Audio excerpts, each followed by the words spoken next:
நீ இன்று என்னை பார்க்கும்போது ஒரு மதத்தின் தலைவராகவோ அல்லது தூரத்தில் இருக்கும் ஒரு கடவுளாகவோ பார்க்காதே.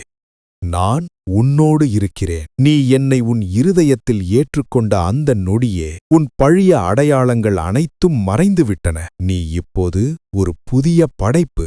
உலகம் உன்னை உன் கடந்த காலத்தை வைத்து எடை போடலாம். ஆனால் நான் உன்னை என் இரத்தத்தால் கழுவி நீ என்னுடையவன் என்னுடையவள் என்று முத்திரையிட்டிருக்கிறேன். விசுவாசிகளாகிய உங்களுக்கு இன்று இருக்கும் மிகப்பெரிய தேவை என்ன தெரியுமா? நான் உனக்காக செய்த சிலுவை மரணத்தினால் உனக்கு என்ன கிடைத்திருக்கிறது என்பதை நீ இன்னும் முழுமையாக புரிந்து கொள்ளவில்லை. நீ பலவீனமானவன் அல்ல, என்னில் நீ பலவான். நீ பாவி அல்ல, என் மூலமாக நீ நீதிமானாக்கப்பட்டிருக்கிறாய். நீ கிறிஸ்துவுக்குள் யார் என்பதை நீ அறியும்போது இந்த உலகத்தின் எந்த போராட்டமும் உன்னை அசைக்க முடியாது. நான் உனக்கு கொடுத்திருக்கும் அந்த அதிகாரத்தை உணர்ந்து கொள். நீ எதையாவது செய்தால்தான் நான் உன்னை நேசிப்பேன் என்று நினைக்காதே. என் ஜீவனைக் கொடுத்து உன்னை தகுதியுள்ளவனாக மாற்றினேன். நீ செய்த கிரியைகளால் அல்ல, என் கிருபையினால் நீ இன்று என் பிள்ளையாய் நிற்கிறாய்.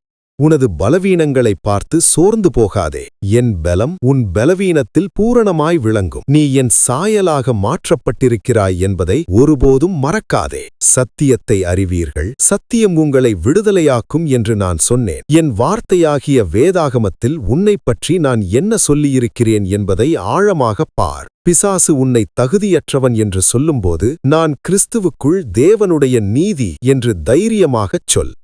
நான் உனக்கு கொடுத்திருக்கும் அதிகாரத்தைப் பயன்படுத்தி தடைகளை உடைத்து முன்னேறிச் செல்.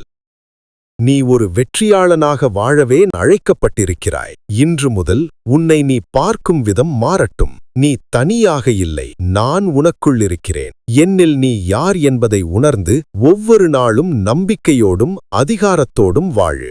நான் உன்னை நேசிக்கிறேன். இப்போதே சப்ஸ்கிரைப் மற்றும் லைக் செய்து என்னுடைய சத்திய வார்த்தையை தினமும் அறிந்து கொள்ளுங்கள். பிதா குமாரனின் சத்திய வார்த்தை உங்களை விடுதலையாக்கும். நீங்கள் அனைத்திலும் வெற்றி பெறுவீர்கள்.